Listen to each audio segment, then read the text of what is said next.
Good afternoon, everyone. Going to open up the April 12th Master Plan Implementation Committee. First, we'll read our opening statement. Pursuant to Governor Baker's March 12th, 2020 order suspending certain provisions of the Open Meeting Law, GLC 330A, Section 18, and the Governor's March 15th, 2020 order imposing strict limitation on the number of people that may gather in one place, this meeting of the Master Plan Implementation Committee will be conducted via remote participation to the greatest extent possible.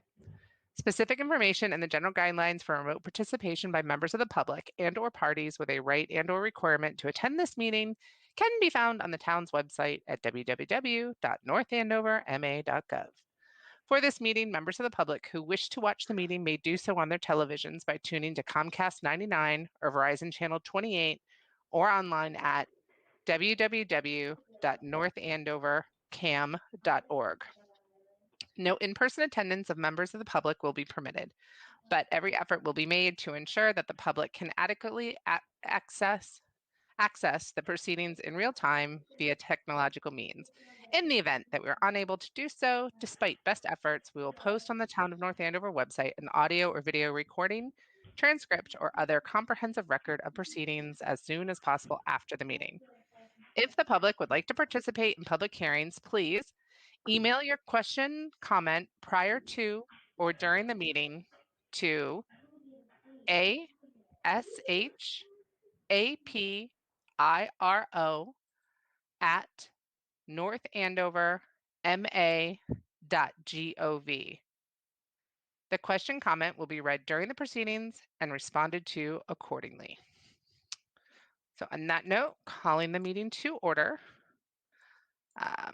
Welcome everybody. We'll start with attendance. This is Kelly Cormier. I'll do roll call here. Stan Limpert. He let me know he will most likely not be joining. He may be late, but he's not here now. Holly Williams. Here. Chris Nobley. Oh, I see you, Chris. Oh, here. Unmuted. Jay Dowd. Here. Sean McDonough. All right, we do not have Sean yet. George Kohler. Here. John Strauss. Here. Meredith Barnes Cook. Here. Sean McDonough. Just here. There we go. Perfect.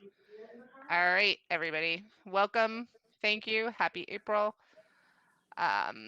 So the first item, or third item, if you will, second item actually on our agenda, public comments. Andrew, have we had any public comments since our last meeting, or anything come in since I started reading the opening statement? Just checking now to see if we have anything from today. I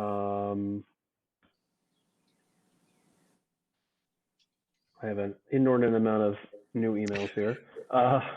No, nothing that I can see as of right now. All right, just a reminder to anyone who's listening at home, if you do have any comments during the meeting, you can email them to ashapiro@northandoverma.gov during the meeting, and we will read them as we see them. All right, so number 3, so approval of the minutes from March 15th and February 2nd. People had a chance to look at them, or does anyone need any additional time to look at them or have any discussion points? We can start on the March 15th. All right, I move we accept the March 15th. Can we do both of them? I move we accept March 15th and February 2nd meeting minutes as written. I'll second So that. moved. All right, excellent. I will do a roll call vote. For those that are here, Holly. Yes, I approve the minutes. Chris. Yes. Approved. Jay. Yes. Sean. Yes. Okay, George. Yes. John. Yes. Meredith. Yes. Kelly, yes as well. All right, I think I got everybody.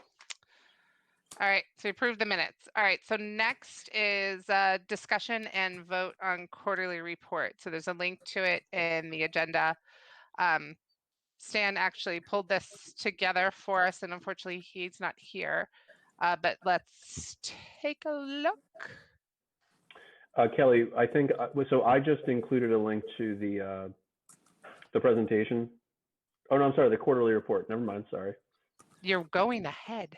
I am going ahead, I We're apologize. a little slow. We're 9 minutes in. We're not that far ahead yet. All right, so yeah, the report going through, I don't know, I kind of felt we sort of had a little bit of odd timing. We had the presentation from Royal Crest. You know, I'm looking forward to gathering tonight our feedback and then reporting on it. But just given the timing of the quarterly report, we missed it with this one, so didn't feel quite as substantive as it felt like when we had our the meeting last week. The information, but here's the report that we have. Anyone have any comments or questions or things that we should have including that we didn't? I do feel if anyone else feels I think it's a little light, but I think we'll hopefully have some good feedback tonight that would be what we'd communicate to the planning board and select board, excuse me. All right, does anyone need more time to look at it, or would anyone want to make a move to vote on it? I'll move approval. This is Chris Nobley. Anyone want a second? I'll second it. All right. I'm going to go through roll call once again for approving the quarterly report. Our next quarterly report is written. See, Holly, Yes. Chris, Yes.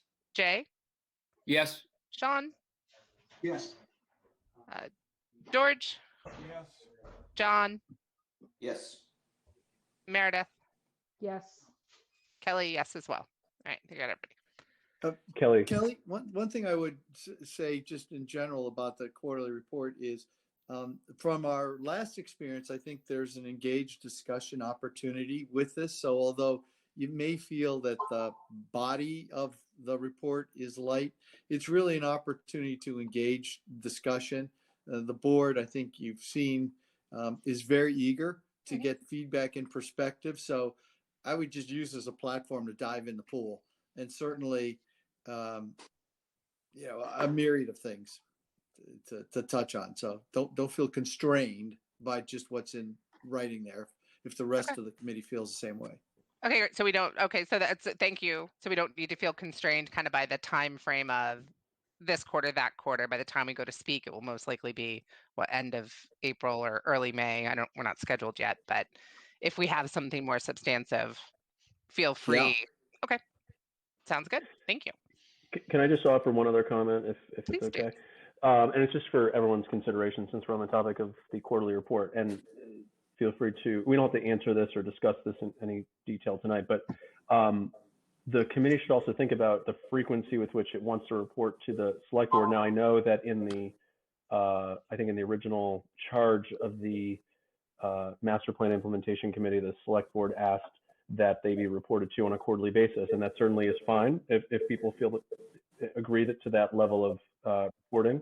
But if you all wanted to communicate with the select board and say, okay, maybe we should, now that we have a year under our belt, let's say after the next quarterly report, move to like a biannual report or something of that level of frequency, I'm sure you could make that request, or if you all agree to that. Because to your point, Kelly, if you feel like, and I understand what Chris was just saying with respect to not feeling constrained with the level of detail in any individual report, but if you write a report and feel like, well, we could have probably gone a little further and had more to discuss if more time had gone by, then maybe it's moving to report less frequently. Okay. Yeah. It's one of those kind of, thanks, Andrew, for the viewpoint. It's one of those kind of having the court, because I debated this myself, kind of thing, asking like, hey, is there value here? But it's kind of nice to have a quarterly goal, right? To kind of say, we need to be, we should, rather than going, we don't have, go farther apart because we didn't make enough progress. Maybe we need to figure out at least to have a one little chunk of progress, if nothing else, every quarter. I don't know. Yeah, it's something, I don't know how anyone else on the committee feels about that, about trying to. Well, okay, can I just throw in my 2 cents worth? Since the charter did say quarterly reports, it seems to me that's a selectman's decision. Let the people on the board, I'm sorry, I said selectmen, let the people on the board say, hey, your quarterly progress is so slow, we only need to hear from you every 6 months or every year or something like that. But it's really their decision. And Well, George, that's why we could aim to have something to report every quarter. If nothing else, just kind of a tabulation on the number of strategies that we think are proceeding fine, and strategies, the number that are proceeding not so fine, or something like, something quantitative. Of the 103 strategies, 57 are doing fine and 20 are questionable or something like that. Yeah. And just present those numbers every quarter. That's a good point. Yep. And George, just to be clear, I agree with you about the issue with this is kind of in the selectmen's hands because they did originally say to report out every quarter. So I would just to be clear, if you wanted to move to a less frequent reporting frequency, then I would request it of the select board. And I mean, this is a new committee, right? So no one knew, I don't think anybody at the beginning of this whole thing knew what might be appropriate in regards to reporting, and maybe quarterly is fine. It's just something I just wanted to throw it out for your consideration, that I don't think it's written in stone for the rest of your lives that you have to do a quarterly report. That's all I'm saying. All right. Thank you, Andrew. All right. So we voted. Yeah, we voted on that. All right. So next, our number 5 on our agenda. So getting our discussion and feedback by the subcommittees on the presentation that we heard from Royal Crest last month. In trying to, and I know I just sent out kind of some thoughts on this, but in trying to think about how do we capture our thoughts and feedbacks, right? We are the master plan implementation committee, obviously. So it made sense in my mind, just a way to kind of capture this and capture our feedback was using the master plan, using the strategies in the plan. I tested it out, actually, George and I tested out when doing our feedback, and it had pluses and minuses, right? But at least it gave us some structure to understanding our feedback and how to look at things. So I would suggest as we go through now and hear from each subcommittee about any feedback you had on the presentation, if we could do it subcommittee by subcommittee, really kind of honing in on each of the strategies that you think that what we heard impacts, right? Whether it's positive, negative, neutral, and any kind of commentary around that. That was a few of us had talked about it, thought it would work. I don't know what anybody else thinks, or anybody else has a better idea. That just seemed one framework we could do. And if there's additional feedback, like I mentioned, we can always add in and do a little bit more commentary if necessary. Does anybody else? I'll jump in on that, Kelly.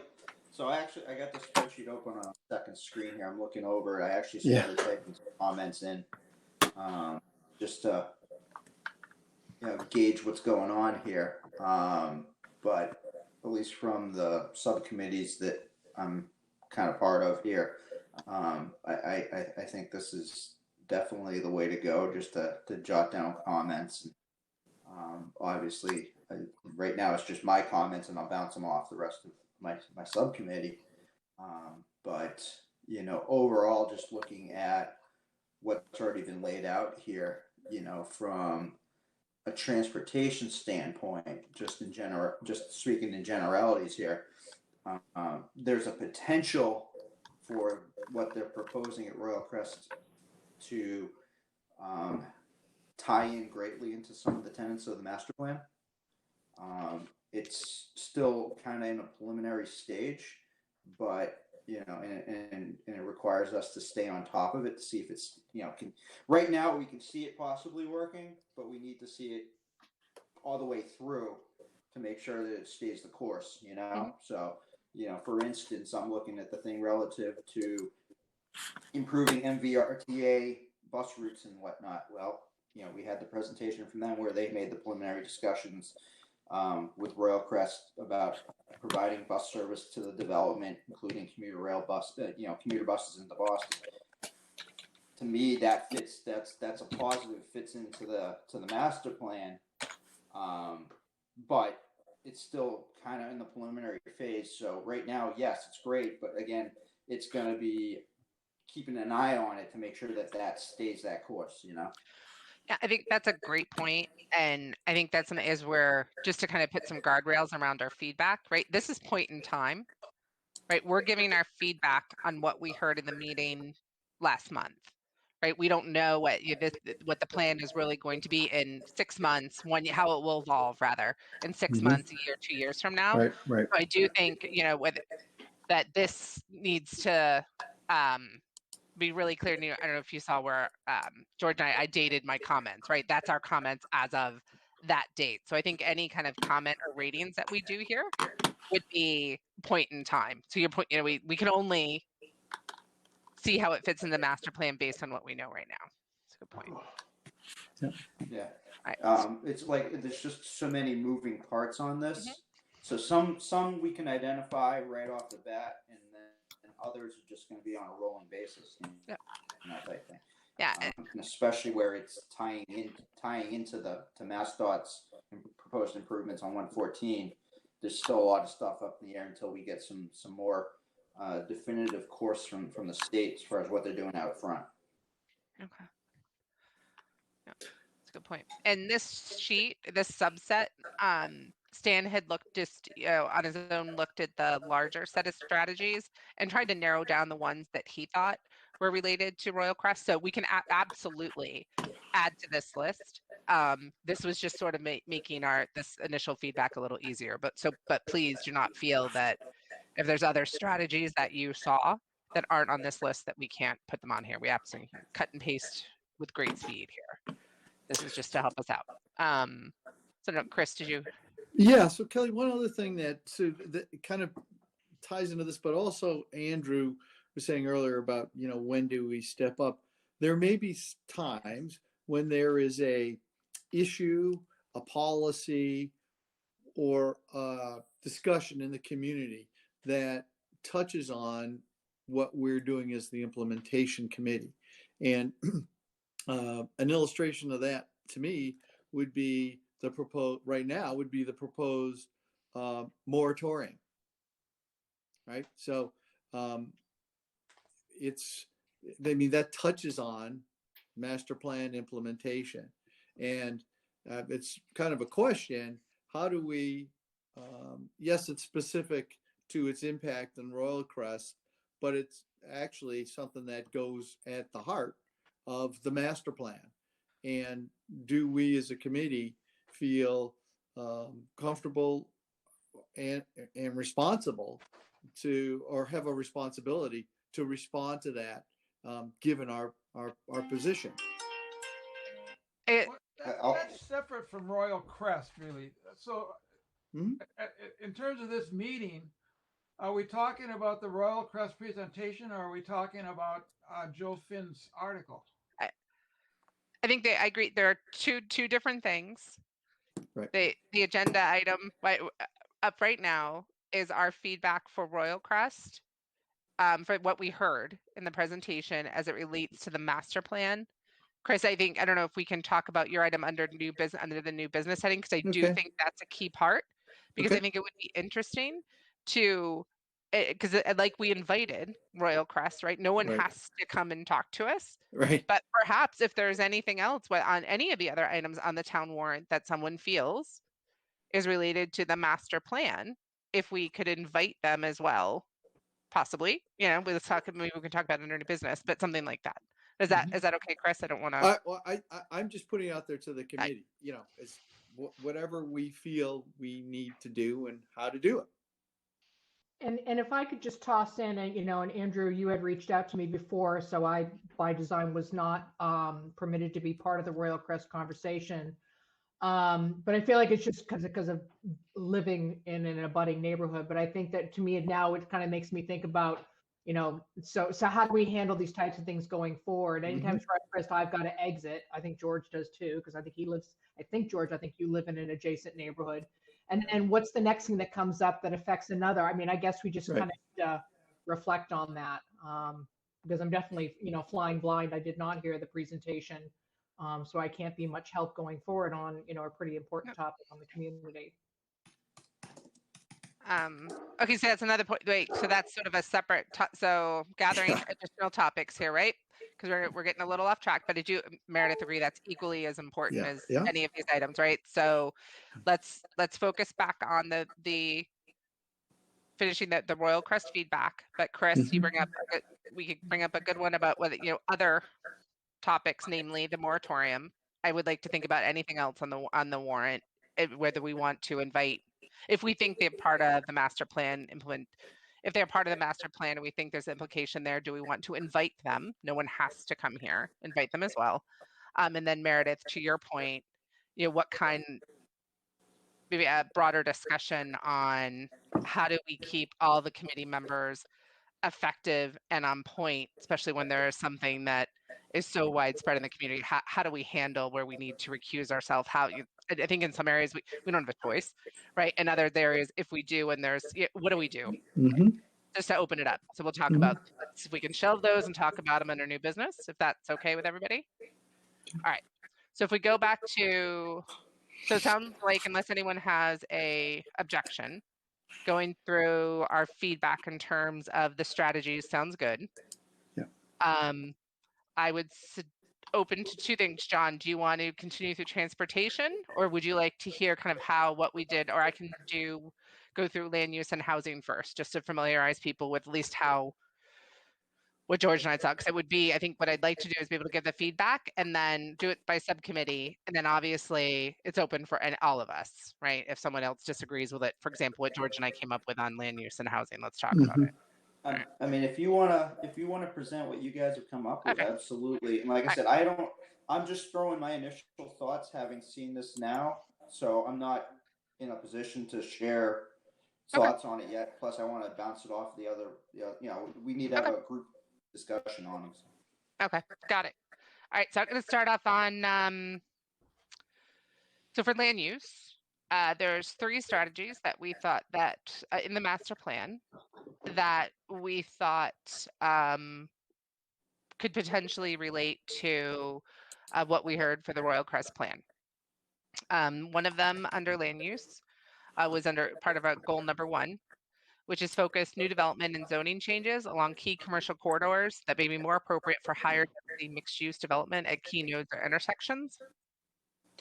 I mean, the developers, what we captured here was that the developer's vision for this project is consistent with what we see as the vision, how we interpret the vision for this strategy.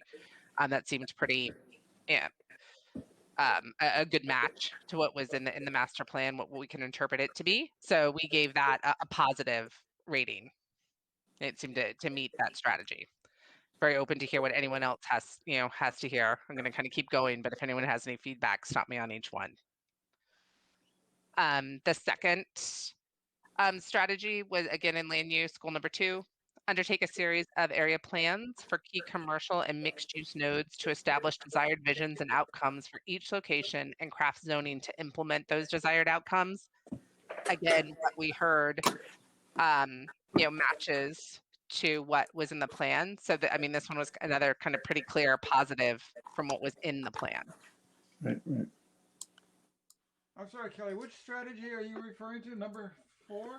It's labeled as number 7. It's land use goal 2.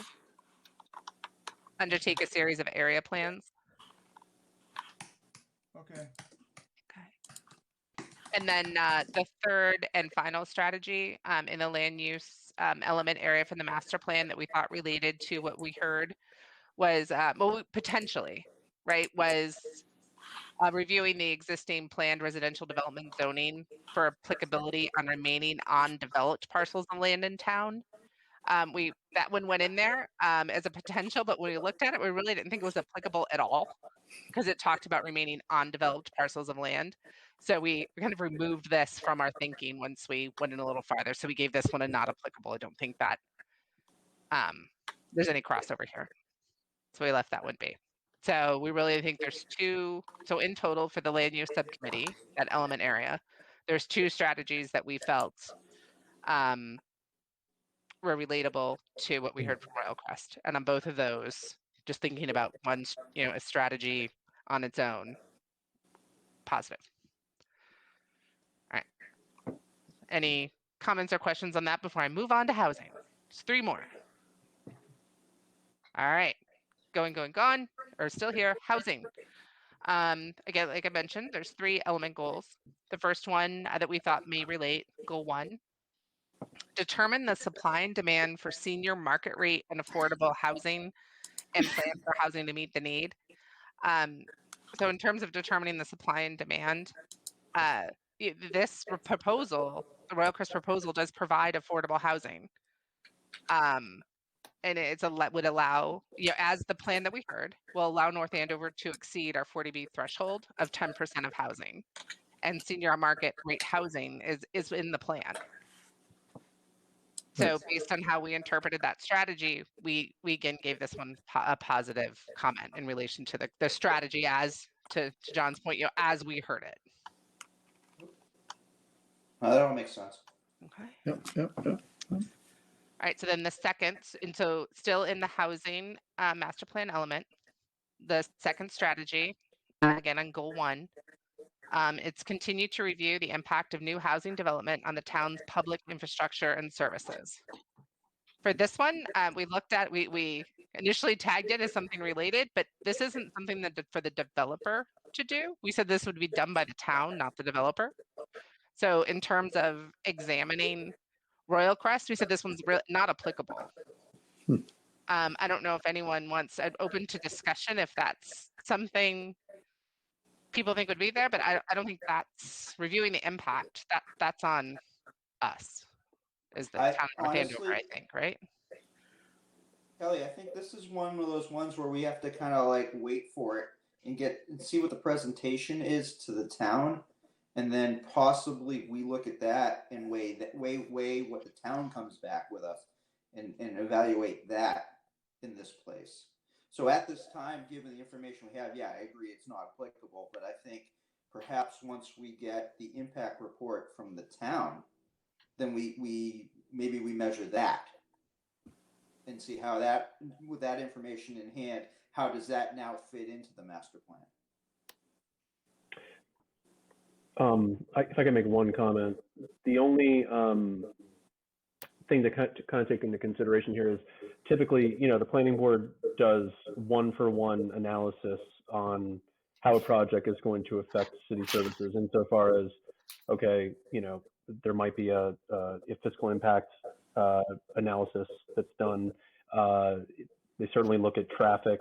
There's certainly a comment from DPW as far as, can the current, water pressure and sewage capacity hold steady with the number of new units that'll be created by a project. But, adding everything sort of together holistically, it's a bigger question, I guess, and it's not determined by any one project. So that said, I think that the town has done a lot of analysis in this regard. I think, the town is, every time a big project comes up, it examines what that project's going to do from a service impact standpoint. Okay. So what do we do on this one? I think there's different ways to view it, right? It's something like this like I first was coming in and saying this is something the town does. We shouldn't rate we shouldn't rate the developer on this. John, you make a good point. Okay, that's all fine. What I heard was that's all well and good, but town services, that's something that we do need to think about. We might need to wait for information.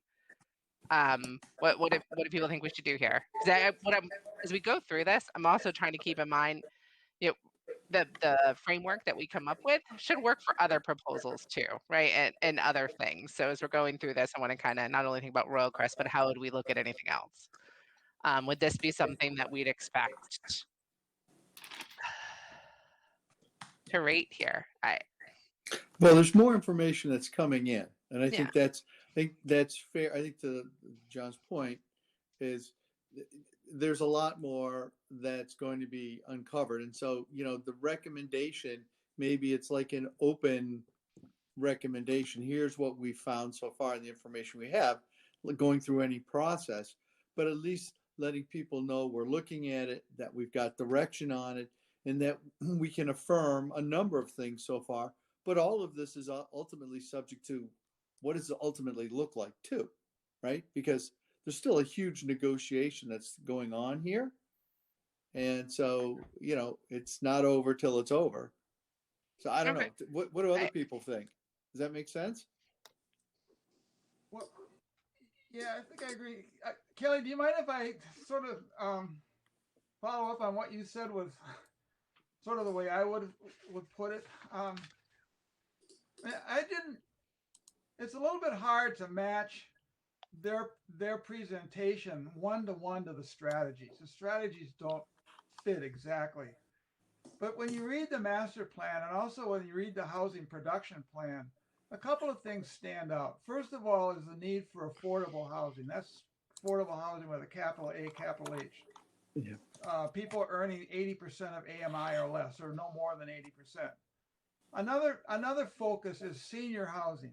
We need more options for seniors who want to downsize and remain in North Andover. Another thing is just looking at the plan. It talks about housing at various price points. We have to have a variety of price points in our housing. And the implication behind that is that our price points generally are pretty high. We have very high median income, very high median sales price. So we would like to have housing that's not as expensive as market forces seem to be driving it in North Andover. And then we also need rentals. There needs to be more options for rental, people who want to rent. And this Royal Crest development hits all of those boxes. So it's very consistent with the master plan. I'm not sure exactly how to map it to the strategies. Yeah, I think that one's the last I think strategy, we can right? wait on that. Yeah, I think it maps clearly, to the first strategy, right, where it talks about the demand for affordable housing and plan for housing, right? That's a clear positive. That's what this does, right? It's bringing in senior housing, and it's bringing in affordable housing, capital A, capital H, right? So. And then another option that is providing that we don't currently have in North Andover, I don't think, is the option for a community where people can live and then they can walk to a retail store, walk to open space or something like that. I shouldn't say we don't have it at all, but potentially this could provide that, and I think we can always use more, because I think that's a current trend in resident. The young people are looking for places like that where they don't have to drive everywhere. Now, so that's another bucket that this project is, or another box that this project, I think, is ticking off. The problem is, as I gauge the neighborhood resistance to it, a lot of people think that this is like an urban development, and we are not an urban city. So that's a bit controversial, but in my mind, that's a plus, because that's another option, another housing alternative that, or another kind of housing that people can select or can choose if they want to have it. And I'm confident that there will be people that want it. Of course, the developer wouldn't do it if he wasn't confident. So, my opinion doesn't matter. George, if I could second that, in talking with local realtors, I think they would be the first to say this idea of self-contained neighborhoods is a trend. There is a demand for that kind of ability to walk to the store, to walk to a restaurant, to walk to downtown. And it certainly has made this library district downtown neighborhood very much in demand. So yes, this is what buyers want, according to the realtor. I know in 1975 they wanted to live out in the woods, but in 2021 they appear to want to live close to the store. Yeah, and I think a lot of that we capture with our next goal, right? Which is updating the town zoning bylaw to promote a mix of uses in areas that are already served by public infrastructure, such as downtown, Route 114, 125, and Sutton Street. Right? And the notes we captured here, right, is the RC development is promoting the modification of town zoning bylaws on Route 114 to allow for mixed use. So we said that the developer's vision is consistent with the vision for the strategy and gave it a positive.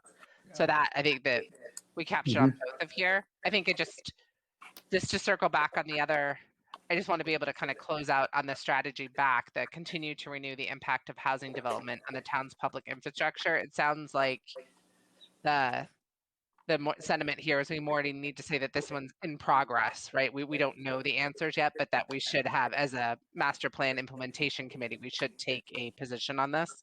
So I'm looking at the head nods. So I'm going to say that this one's in progress. Right now, we just don't have the information to say anything. All right. So wait, is that, or what are you saying, George? Well, I think we can say something. It's What can we say? offering options for affordable housing, for senior housing, for rentals, and hopefully for modestly priced houses.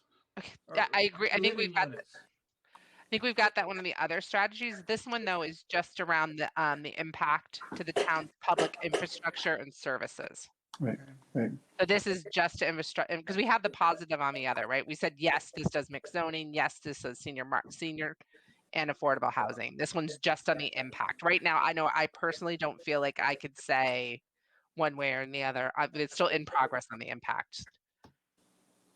So does that feel, looks I'm seeing some head nod. All right.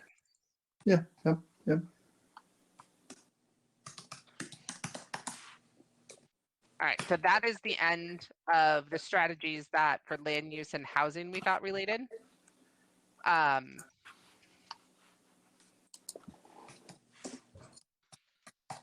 the note. What about, so I know the other subcommittee, what we left off from the last meeting, the other subcommittees getting together and getting the feedback, and the thought of doing it by strategies was a late breaking thing for everybody. So I know people's feedback probably isn't laid out this way, but I don't know, is there a subcommittee that would like to start off with their feedback, and then we can then think about it in terms of the strategies? Who wants to? I mean, I can start throwing out some of the stuff I've thrown on here if we want to discuss it. Yeah, let's do that. I mean, because that's what this is, and let's be while we're doing that. The initial comments are coming from the subcommittee. We all need to agree to this because eventually this will be something that we vote on as a group and as part of a report or a recommendation. So, okay. All right. So I'll throw out some of the transportation stuff here. And I'm not going to go, well, let me go in order here. All right, so goal 1 was evaluate sidewalk gaps and prioritize new sidewalks based on their ability to connect residents to schools, activity centers, civic spaces, and recreation and open spaces in town. This one's a little tricky because we're talking about on-site development that abuts proposed corridor improvements from MassDOT. So the MassDOT improvements are going to include additional and upgraded sidewalks and accommodate both pedestrian and bicycle traffic that doesn't exist today. So there will be a route, but that's not necessarily Royal Crest generating that. So it's a little tricky. That said, they may represent a new civic space and recreational open space given what they presented to us. So where you're going to have a commercial aspect to the development, so you can kind of couch it that yes, this would be an overall positive and it does fit into that, but I'm open for discussion on that. Feels like it'd be double. I like you got me at the beginning there. I feel like it's a bit of double counting if we evaluate them on this one. This is, like you said, this is really something that more is coming from MassDOT and from the town that prioritize. So I kind of lean, when you had me on that one, leaning more towards this one's just not applicable. I don't know. So, I mean, it could be now not applicable, or it could be overall positive, because they're creating a public space. But again, MassDOT's going to be the one that basically connects to it. So I'm leaning towards not applicable in this Yeah, case. because this is evaluate sidewalk gaps and prioritize new sidewalks. Yeah. I don't think this is them. I'd go not applicable. I can update it if you want to keep going. Yeah, unless anyone disagrees. Yeah. No. In the same vein, the next goal was evaluate the feasibility of increasing sidewalk frequency and visibility on major travel corridors such as Route 114, Mass Ave, Route 125, and Chicken Grove. Again, MassDOT's handling that as part of their corridor development. Royal Crest is just going to tie into it. So this one's absolutely not applicable. Okay. At least as I see it. The next goal was couple sidewalk and crosswalk improvements with pedestrian scale lighting to increase visibility and safety. So if I remember correctly off the conceptual drawings that they presented to us, there's going to be on-site lighting and landscaping on the development. Again, that ties into what MassDOT's developing. We don't know if MassDOT, I haven't been privy to the MassDOT 25% design plans. I've only seen what they presented to the Board of Selectmen. So I don't know if there's going to be any street lighting component along the corridor. So, but couple crosswalk and crosswalk improvements, again, tying into the development. Ultimately, it's a net positive, but I don't know how applicable it is in this case.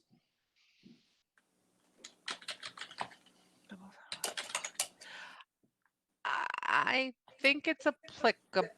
In my opinion, I would think it's applicable because there's so much discussion about pedestrians going and concern about pedestrians going across 114, something we all deal with frequently. I think it's like with this, like other strategies, we got to think this one, pretty limited just to sort of that section of town, right? Like they're not doing anything on sidewalks down Main Street. This is Yeah. we're just focused right there. They stressed at their presentation how much pedestrian bicycle accommodation are going to be part of their overall development here. So I kind of lean towards positive on this one because that's going to be connected to it. Because if it ends up not, I think we definitely would give it a negative, right? Like if it was gonna cause more of a problem, I don't think any of us would be, or at least I wouldn't be arguing to pull it out. Yeah. So. All right. Work with MassDOT to incorporate welcoming and beautification improvements to improve anticipated improvement project along 114. So we know they're doing that. Obviously, they're doing brand new huge development that they're going to have major landscaping, hardscaping. There's going to be a beautification component of their development. That's going to happen. We know that. MassDOT, not necessarily at the same level, but we do know MassDOT's going to be installing grass strips as part of their development that don't exist today. So there's going to be a landscape buffer between the edge of the roadway and either the sidewalk on one side and the pedestrian and the shared use path on the other side. So ultimately, there's going to be upgraded vegetated areas. So I want to say that this is a net positive in that regard. Yeah, I fight on my own personal opinion of beautification, but It's all relative. it's all relative, right? Really. Got to think about where we're Again, at. Where we're at now, it's a right? state job. The state's not, they do landscaping, but it's not landscaping. But again, given what's out there today, is it an upgrade? Absolutely. That's right. Is it a maintenance concern, making sure that it's constantly mowed and all the sand gets off after the winters and stuff? That's another story. Mm-hmm. But it's not like MassDOT's going to go out there and plant shrubs everywhere or whatnot. That's just not what they do. But once you tie into where the Royal Crest development is, you're going to have trees, you're going to have shrubs, plantings, flowers, grass areas, mulch areas. So if you focus on that aspect, then yes, and that's going to be along the frontage. So I want to say it's kind of a positive. Yeah. Yeah. I would agree. Okay, this is one. Evaluate safety and congestion improvements along key roadway corridors and intersection improvements to promote safer travel speeds, improve safety at key intersections, and create a safer and more connected sidewalk network. This should include conducting traffic counts on Ontario roadways to ensure data is recent and relevant. Okay, so we know that there's been traffic studies done. MassDOT is working with Royal Crest to integrate their design into the proposed corridor improvements. To what level, that's still ongoing. It's just how the design process goes, and I only say that because I'm privy to that process with what I do for a living. That said, ultimately they are going to connect into the bicycle and pedestrian network, and that's the point I want to hit on in this one. That it's going to be a net positive in that regard.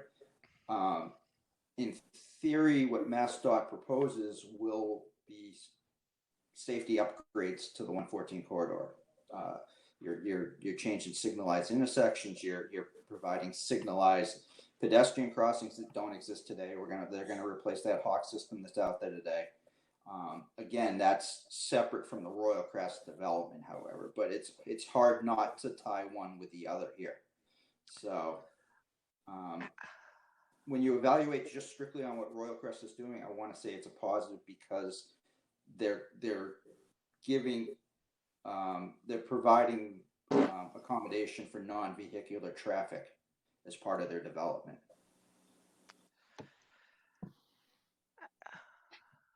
I'm stuck on the congestion in terms of giving it a positive, right? I see where you're saying with the safety of bicycles that there's a positive, right, which is extremely important.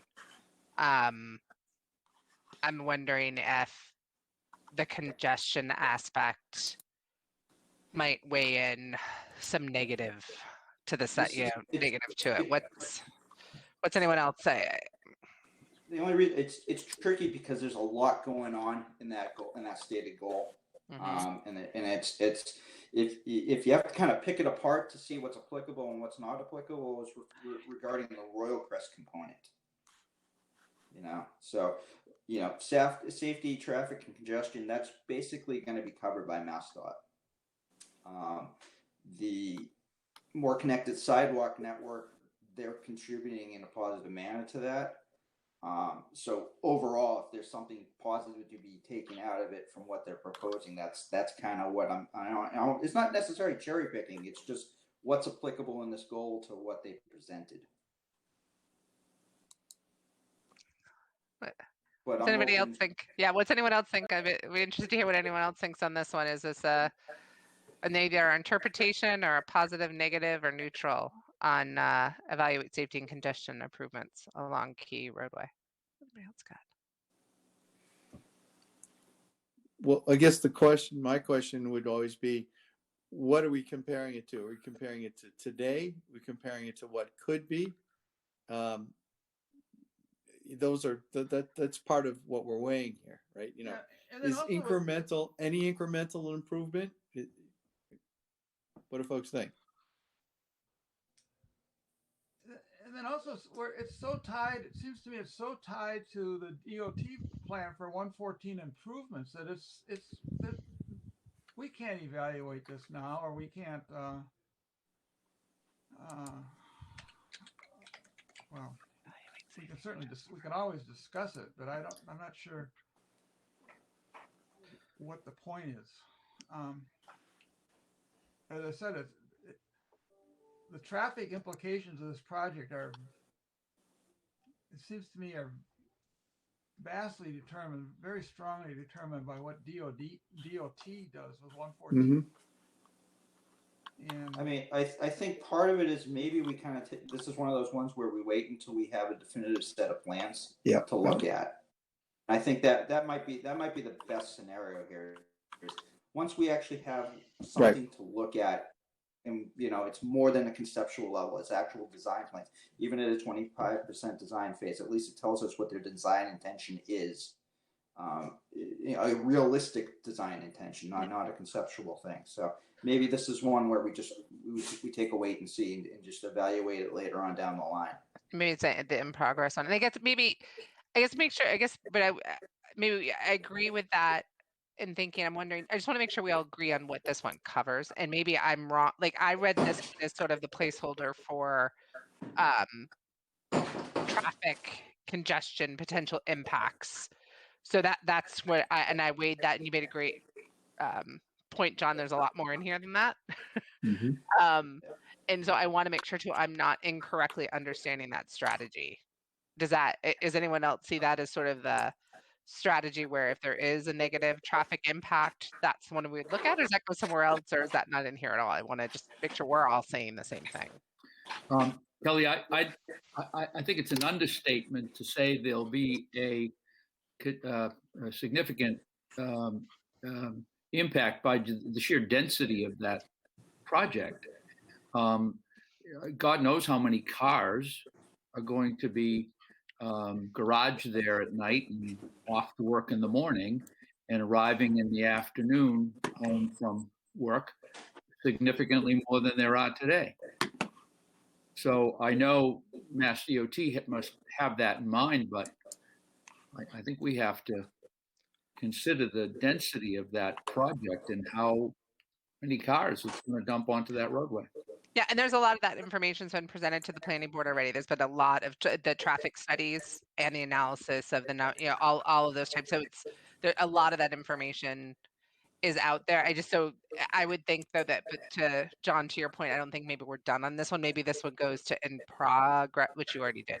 This one's in progress, right? But I just wanted to make sure that we all think that this is both safety as well as traffic impact, because we know that that's something that we're certainly, I think we're not we as the master plan implementation committee, but we, and at least as someone on the planning board, we're hearing a lot of concerns about. So I just want to make sure that this is the right place for it. Just to address Jay's concern a little bit. So it's one part is, yes, there's going to be traffic generation, but the other side of that coin is ensuring that it's safely accommodated and accounted for. And that's what I think, that's what this goal targets is. Okay, we know how many, it's part of the traffic impact study that was conducted for this. Planning boards, or how many cars are generated per hour, how many trips per day, what's the peak hour and stuff like that. Knowing those numbers, that's, from a traffic engineering standpoint, they take that, digest it, and, and use those numbers to design improvements that accommodate those numbers. Right. And that's the focus. That's kind of what this is getting at. Is we know there's going to be people there. It's right. Can we maximize the safety for everybody involved? Right. Yeah, these are the kinds of numbers, when you think of it, that inspire moratorium proposals. That oh God, how are we going to handle all of those new cars? And that's when people want to say, oh, stop, don't build anything new. So whatever information we can provide the public on that subject would be vital. I think, Jay, you bring up a really good point, and that is kind of the intersection of all this, which is that we're still waiting for more information. Does it have some value to tell people where the trend is, where our focus is, whether some feedback at all, or do we just say no, we're still evaluating it? What is there any sense about whether there should be an interim clarification? Right. So, Meredith, if I can committed to weigh in as an abutter, I would say I would veer more towards kind of saying not much of anything until we really feel solid. Because whatever we say, even if it's well-intended partial information, is going to emotionally go one direction or another. We know it's a very impactful potential project in this area. So I just weigh in that I think the more that we can try to silence to remain objective and neutral until more facts are known, that would be my vote. Yeah. The other thing is, and part of it is like, it's easy to get caught up in all the technical terms here and be lost. And a lot of, it's how and it's not necessarily our task, but how does this information get disseminated to the public in layman's terms? And that, the more it's easily digestible by someone reading it and understanding it, the better off it is for everybody involved. Just to be able to understand, get your arms around it without getting lost in the weeds or anything. Right. Mm-hmm. Agreed. All right. So in that one, that transportation goal, we're leaving that one as in progress. We just don't. We will plan on evaluating it. We just don't feel right even to do an interim with what we know now to give it a rating one way or the other. Okay. All right. You've got your next one, right? The MV. Did you All talk? right, and then the last transportation goal was improve MVRTA circulator routes and frequency of those routes as a way to increase ridership. And as I spoke earlier, they've had initial discussions with the transit authority about providing additional bus route that incorporates the site and the possibility for the commuter bus into Boston, if I remember correctly. Once we can, as long as people can confirm that, but that was one of my takeaways, and obviously that plays perfectly into this goal, and there's no question, at least in my mind, that's a positive in that regard. Yeah, I think that I would agree. I think this is a positive based with what we know today, right? Like all these, this is point in time, the plan. Because I'll be honest, I don't remember if it was in our meeting or in a planning board meeting where there was the discussion of the potential commuter bus with a direct into Boston, potentially on the soldier going in. So that keyed off for me thinking about my commute in. So. Yeah, that's and I'm very careful to use the word potential. Oh yeah, all this is. I think that's on this. Not. I think if we use this form in any of our report, this is a snapshot in time with what we know right now. Yep. Could change tomorrow when we're not capturing it here, right? Mm-hmm. So Exactly. There's nothing concrete that's been presented because it's still in the planning stages. Yep. Got it. All right, so that takes us through. Is that all? That looks like all of transportation, unless you had anything else, another strategy you wanted to add in here. No. All I have. All right, Chris, I saw you were busy here. Do you want to take us off on economic development? And just so time check. Yep. We've got 29 minutes. We do have to stop at 6:30 because there's trustees of Osgood Hills that have been the request that we stop at 6:30. Yep. So we keep. I think we're making good momentum. So let's keep plowing through here. There were a couple other topics on the agenda that maybe we can, unless anyone else feels differently, I would suggest we carry over. So I say we keep going unless anyone feels differently. Keep going. All right, let's keep going. Okay. Well, I kind of looked at these and say, these are all ongoing. They're all subject to getting much more information. But if you look at goal 1 under economic development, right? So, business attraction efforts and that are consistent with the community. It can be reasonably supported and so forth. I think that's what the project is attempting to do. I think we all can have various opinions about how effective they are, whether it's enough or too much. But it is certainly addressing that in its offering a broad number of things there, right? So it's everything from housing, commercial space, hotel, right? Housing that is student housing, 40B, senior housing. I mean, it's really, and green space, it kind of checks all those boxes. So in that sense, it's in there. I think we could certainly have conversation about to what degree and so forth. But that's sort of, to me, that was kind of an easy plug-in. What's the consensus?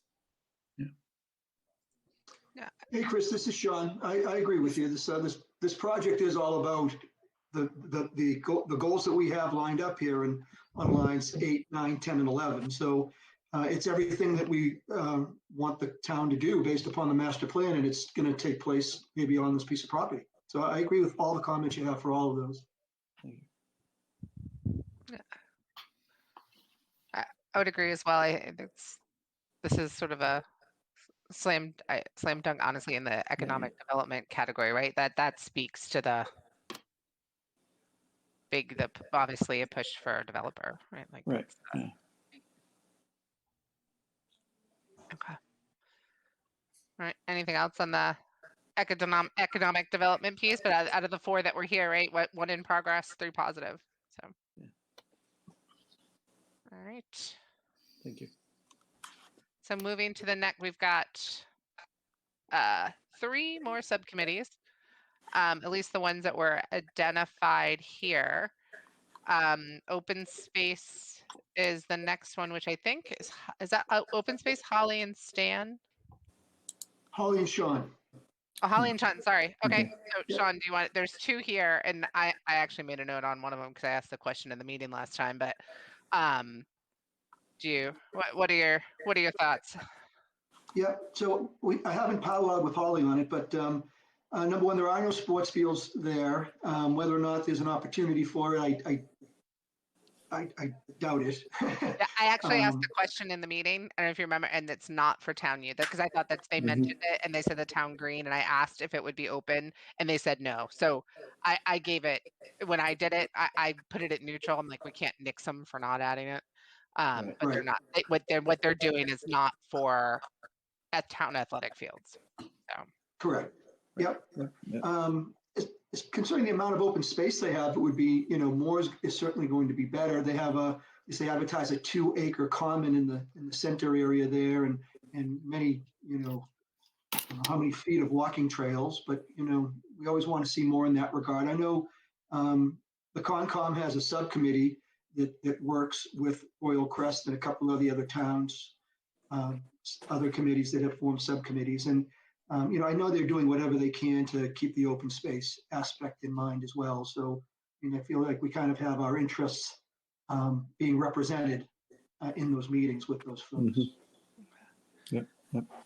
So do you think that those comments overlay with the open space and recreation goal 3, the identify locations and create handicap accessible walking paths in natural areas, and create management plans for each conservation area that address access for persons with disabilities? Well, this is a disabilities focus.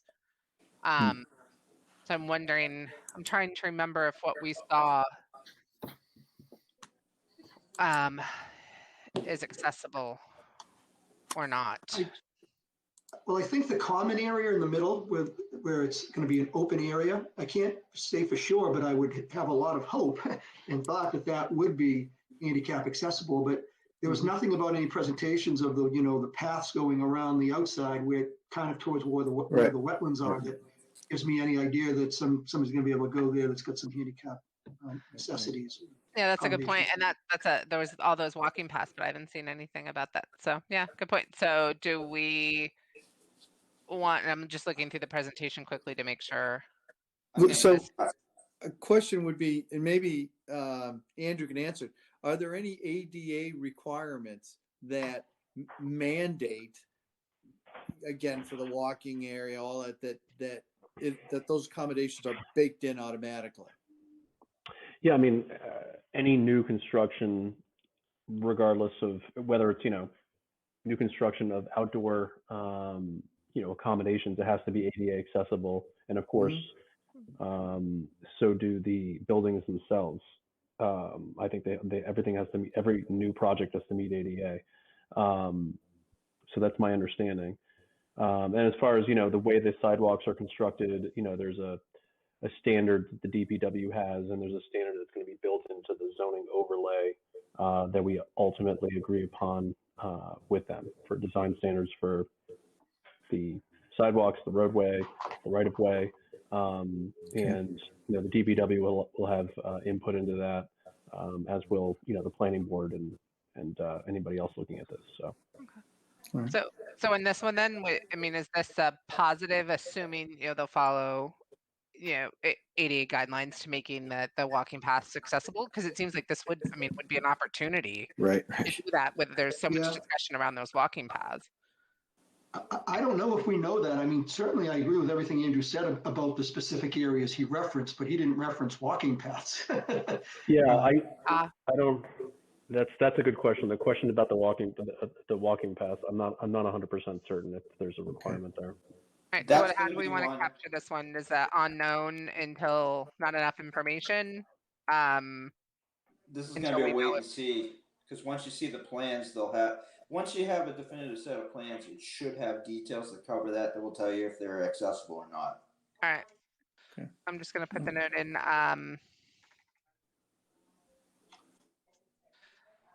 In that regard, is there, how do we follow up on these questions? Do we have Royal Crest come back in front of us and say, that was great. We've all had a chance to go through our strategies and talk about it. And we have some, or give them to ahead of time and have them give a written response for an item like this? I mean, I'd wait until planning board gets through their process, and once they have definitive plans that they can present, sometime thereafter, either we get them to do a quick little presentation and a walk through their plan set to us, maybe not as long or as in depth as what they did last time, but something real quick just to walk us through what they're proposing, or we can target questions to them relative to these items, so we can kind of just pick and choose what makes sort of see what's being addressed. A lot of these will come, I would think, to information that would be before the planning board or the select board. So some of this might be on us a little bit to reuse information too, right? I don't know. We can figure out when we get farther down the. Also, they've been fairly responsive to me. I think if you email them a question, a specific question, for instance, will wheelchairs be able to walk, or will wheelchairs be able to navigate the walking paths that you're putting around the perimeter? That's a yes or no. There's a yes or no answer to that, and I think they would give you a yes or no answer by email. Sean, do you want to reach out to? I mean, is that something just as the subcommittee for open Sure. space and recreation? Because that would be. That's a good point, George. That's really the only the rest of the stuff we know is coming. That one, I think that's the first time I've heard that one brought up yet. So, just a question. Email it to that Mike Lozano or Greg Lane. Yeah, Is who there should I anything- go to? Who should I reach out to? Actually, it's info at Royal Crest. Yeah, that goes to me. Oh, does it? So Andrew, Yeah. who should I reach out to? So we can reach out to Michael Lozano. He is the project manager. Do you guys want to reach out, or do you want me to reach out? How do you want to do that? If you want to be, If you wanna I don't do know. it. Yeah, if you want to do it, Andrew, it might make sense just to have sort of one.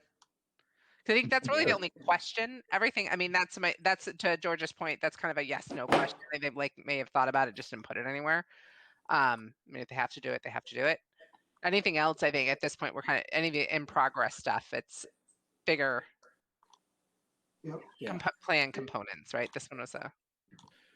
And as we've been going through this, I've been looking at their open space plan that they do have presented, and there's nothing in there that sheds a lot of light on this one way or the other than some really nice photographs taken from someplace else to depict what this is going to look like. Yeah, I did the same thing. I didn't see anything that mentioned that. But It's all conceptual at this point. So. all right, so we'll ask, right? Let's we'll ask, and to George's point, that should be a yes or no. All right, anything else on open space and recreation, Sean? No, I think the only other strategy that we focused on was the youth center, and again, this is really not tied into this commercial development. So Okay. Yeah. All right, the next one, the next master plan element area, historical, cultural, and natural resources. What subcommittee? I forget. I can't keep. That is Stan and Holly. So I'll have to get their thoughts later. I mean, looking at the one that's here, I mean, we'll get, unless anyone has any thoughts on this one, we'll kind of move ahead. It was develop a partnership between the town's historic sites, parks, and open spaces in its performing and visual arts program. Haven't heard anything Yeah. about that one. Okay. And then the last, at least element area that we have a strategies narrowed down to its public facilities and services. But that's is it Meredith and Chris? Who's you're looking at an old list? Who's got that subcommittee? Yeah, I'm, I think. Is that us, Meredith? I think it is, but remember, this is one where I'm, Oh, okay. this topic I'm flying blind on. I'll use my Alright. agent card. I can't. There you go. There you go. Uh, It happens. It happens. so- There's a lot of subcommittees going on these days. Yeah, too. Well, I guess the quick off the top would be the figuring that you're putting in specific. The project is specifically talking about housing for seniors would seem to kind of check the big box. Obviously, there's a lot more about the complex, the accessibility question we asked earlier, you know, the connectivity to the commercial spaces, Yeah. blah, blah, blah. But, you know, the big check mark would be yes. And then kind of beneath that, let's see what else. Give us more, feed us more. Okay. I would still say it's a positive though, right? I would think so, right? Which Yeah. as long as it continue with what we know today, with the plan for Yes. adult community housing, I would say this is positive. Yeah. Yeah. Right. But I'll just put the comment, you know, focused on focused on housing. The housing in terms of facilities, the housing Right. component. Yeah. Yeah. And just kind of leave the rest of it. Yeah. That's good. I think that's good. Okay. All right. So that took us through all of the strategies that you know, when Stan looked at the bigger list that he thought fit here. If there's other ones, right, let's talk about it. I'll be in general kind of looking at this. Emotionally, there's more for whatever Mhm. that's worth. There's more positives here than I expected. I don't know how anybody, you know, kind of looking at, you know, looking at strategy by strategy. It's not that I think we're wrong in either one of them. I just, you know, looking at all of these together. I don't know how's anyone else. What's anyone else thinking?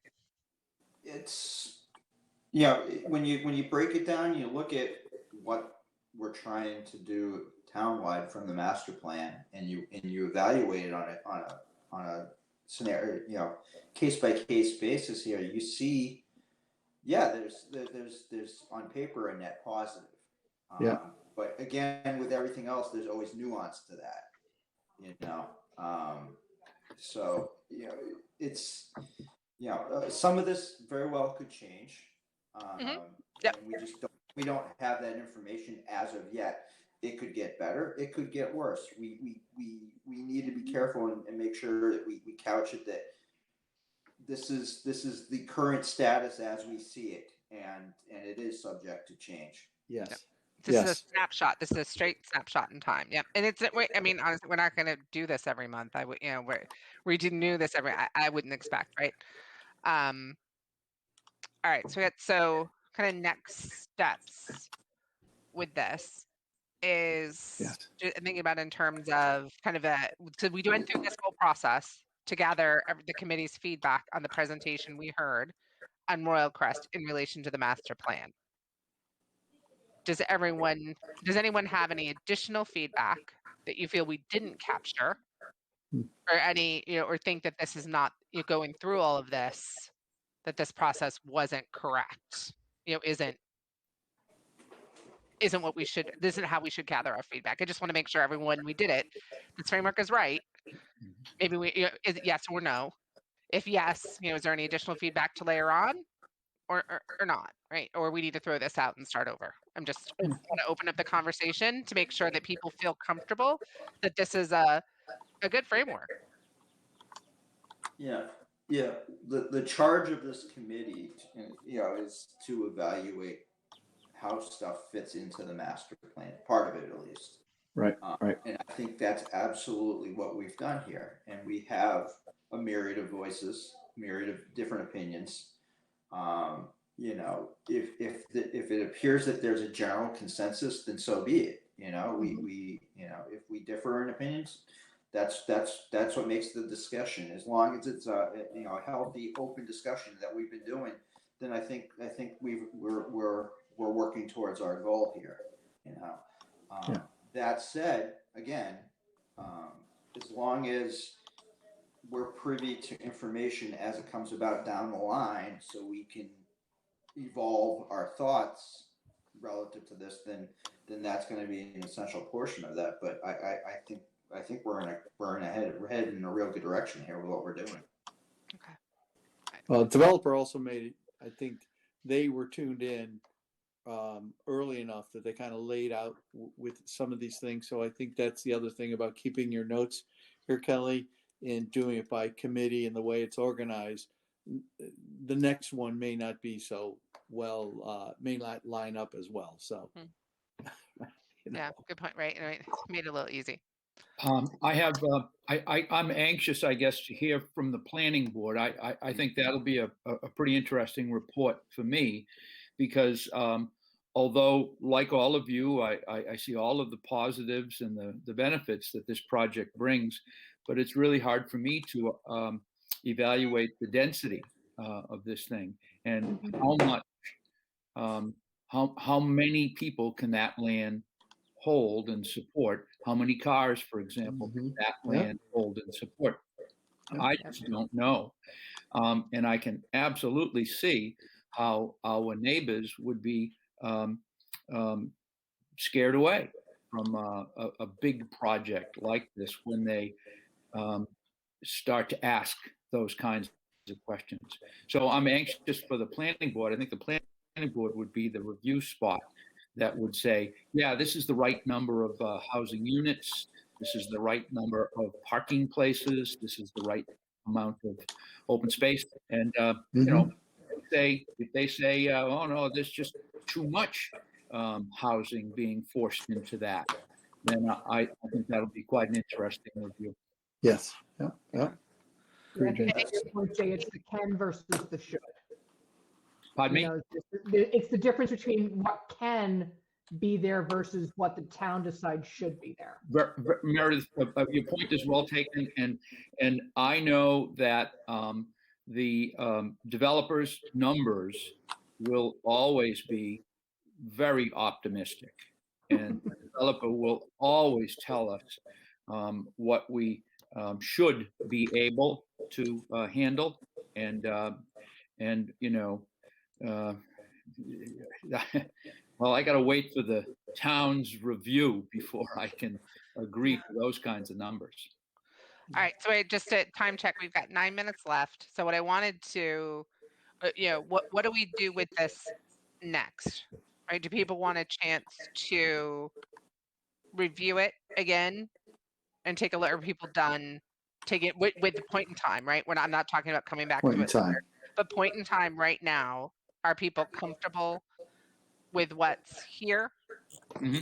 I mean, I know we have a gap, so we can't approve it or anything yet, right? We need to make sure we get Holly and Stan, make sure they have a chance to review it.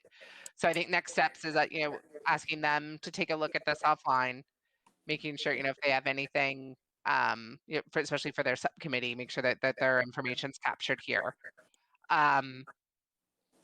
Andrew, you're going to follow up on that one yes or no question. Do you plan on the walking paths being accessible? And I apologize. I don't know the right term, so I may be using not correct term, but ADA compliant for the walking paths. Then is this then something that would be part of, to Chris's point, right, where we're coming up on presenting a quarterly report? Is this something that we would present as a point in time snapshot, right? Not a recommendation, not a on recommendation, but point in time. What we know, would this be an attachment to our next quarterly report? Well, we can't attach it because it's not approved, but at least a discussion point. I would, Kelly, I would frame it as, this is the master plan committee's, implementation committee's evaluation of the progress presented to us by Railcrest at our meeting on 3/25 or whatever it was. Yeah, work in progress. Work in progress, what we know right now. Yep. I Okay, think and that would be very helpful. Very helpful. Yeah, because I look at this and one thing I do not want to do, and I'm not if my mouth is the one moving, won't do, is I won't sum this up into a recommendation. Like, hey, we say this, because I don't think that's our Yeah. charge. And Mhm. honestly, I don't feel that we can do it. I think we can just do it strategy by strategy. Like we looked at them independently, right. therefore I think our data needs to stay independent row by row. that's why the term I'm using is evaluation. Okay. That's not, it's nothing more than that. It's just an evaluation. We're looking over the data. Okay. All right. So given that, we need to final it up. What I would like to do is I would like one more. I would like the group, and I don't know if we have to do this, Andrew, have the committee vote on including this in the report. I don't know, timing wise, if we can get another meeting in before we present to the selectmen, because I do think this is good stuff. I don't know if that we need to vote on this. Yeah, I mean, that's totally fine. I mean, there's no, you're just supposed to submit a quarterly report. It's not like there's a deadline per se. I think that would make it more worthwhile for us to take up the 10 to 15 minutes on the select board and planning board's calendar to show this rather than what we are more likely quarterly report. All right, so next steps, finish this up. Everyone will vote on it, on approving it, and our snapshot in time in our next meeting, and it will get included in our presentation to the planning board and select board. Well, Kelly, do you think the select board really wants to see a matrix like this, a spreadsheet like this? This seems like it's Chris, kind will you of tell us? down in the weeds. Yes. The depth is very important because it fills in the questions or generates some questions. I think about the people on the board. They're going to want to see the homework as well as the solutions. I don't think it hurts to include the homework at all. I think it helps a lot. Okay. And it might be an attachment, but I'm hoping I don't have to read this whole thing in the presentation, right? But I think having it and letting them see it, maybe speaking, answering questions, things like that. So we'll plan for that. All right. So I'm feeling we're up against the clock here because I know there's another meeting. Can I ask you a question? When this meeting ends, how can I access this matrix, this spreadsheet, I should say? Yeah, I sent the link out earlier. I can send it back out again, just so you should have an email. Anyone on the committee who did not get it, I'll resend I got the link in the email. So that link will, after the meeting, that link will point to the revised spreadsheet. There's only, it's the link is to our working note, the notes. I just took the notes for this meeting in that in that Google sheet. So that's really our notes for the meeting. Okay. Well, I got the link, so you don't have to send it out. All right. If anybody didn't get it, let me know. All right. So we actually are then going to have quite a few topics for our next meeting. I think there's some timely ones. One, Chris, that you brought up around what other, well, I kind of generalized a little bit more, but what other hot topics would we want to have people come and invite others to come talk to us about? And I think there's a time aspect there with town meeting. So I know we only have got about 3 minutes left till Cam is going to need the line, but I mean, certainly the moratorium, the housing moratorium. Are there other items on the town warrant, just thinking that time wise, that we'd want to offer to have people come in and talk to us about? I don't think. I I will point out that the CPC at the last meeting, the Community Preservation Committee at the last meeting, had mentioned for the next fiscal year wanting to talk to you guys to set up their priorities. So less so focused on this warrant, but looking ahead, at some point they want to either have you guys at their meeting or have one of them come here. Oh yeah, that'd be great. Yeah, Yeah. that's great. So do people, so just thinking about for the moratorium, are what does the committee think? And Chris, I may have misinterpreted what you said.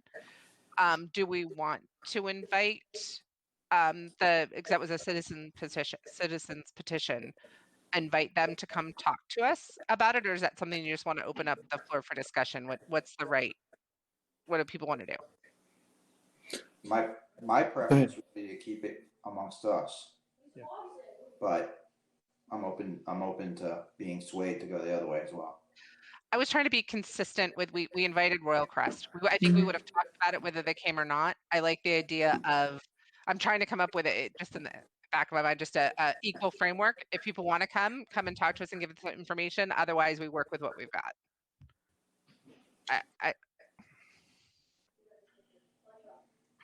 Anybody else? It's a fairly short statement warrant. I mean, it's literally 3 sentences. Okay. So, but you know, what's the rationale behind it is, I guess, what you're trying to get at here. But I think we can read between the lines. But I'm perfectly flexible. Whatever people want. all right. Who would like to invite the citizen who wrote the moratorium to come in? Anybody? I think that's a good idea. All right. Anyone not want to? Well, yeah, I'll raise my hand on that. I'm not really sure. Well, I don't want to.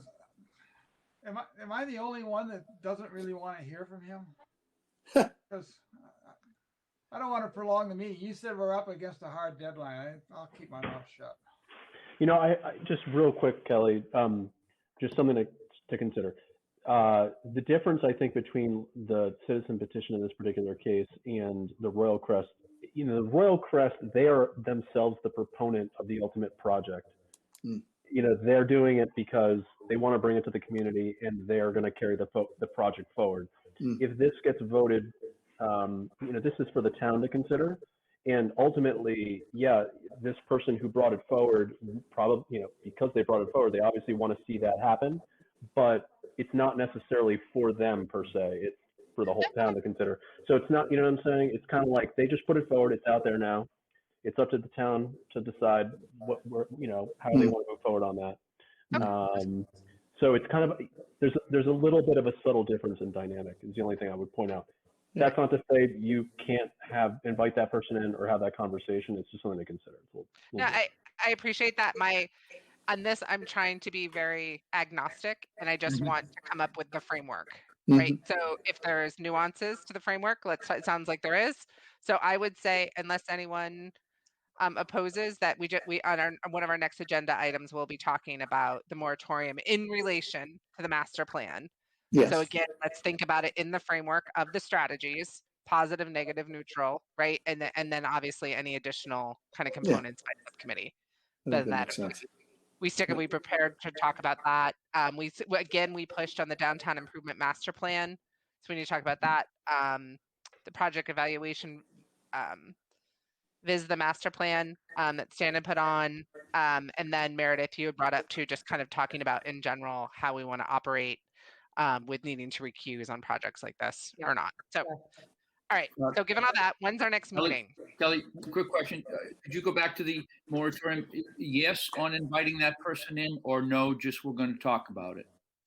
We settled on no, we're just going to talk about it. Just going to talk about it.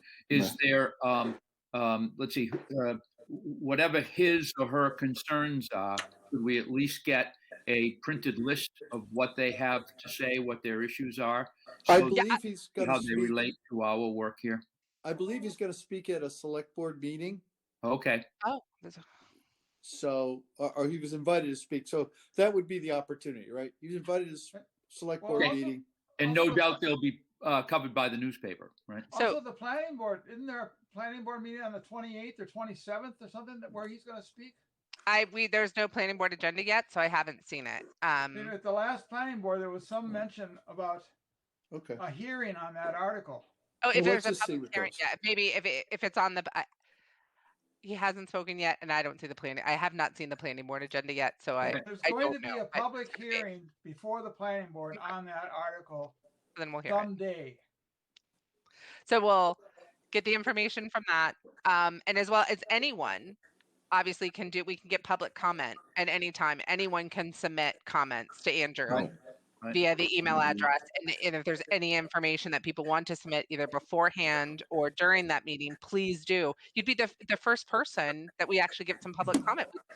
We haven't had any public comment yet. It'd be very exciting. Yeah.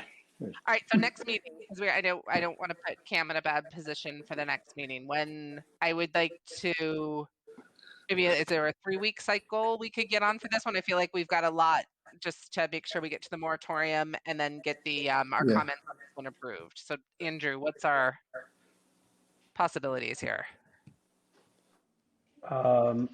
We could certainly look 3 weeks out if that's what the board wants to do. If we did that, we'd be looking at the first week in May, which would be, so we'd be looking at, if we were going to do a Monday, it would be Monday the 3rd.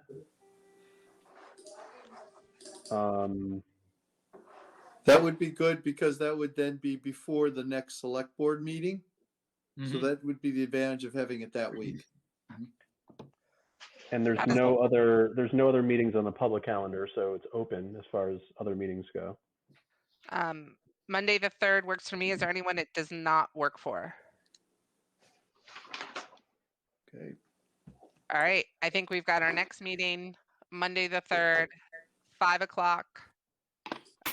Packed agenda, but just in terms of homework for the team is thinking about the moratorium as it relates to the strategic plan, or the master plan, Right. as well as taking a look at the notes from tonight, particularly for your subcommittee, as well as everything, and making sure that any of your feedback or ratings are captured there, so we can review and vote on next time. John? And Andrew, can you just email us all a copy of the proposed warrant article, just so we have it for reference? Yep, can do that. Great. All right, Thank awesome. you. We got some good material here. This is awesome. All right, thanks everybody. Have a great night. Thanks, Kelly. Okay, thank you all. Thanks, Oh wait, do we everybody. have to? Thanks, Do Andrew. we have to end it? Oh yeah, you do. Thank you. All right, Motion to adjourn. Motion to adjourn? all right. Second. Chris, Second, Agree. wait. Yes. George, Yes. John, Yes. Jay, Yes. John, yes. Meredith, Yes.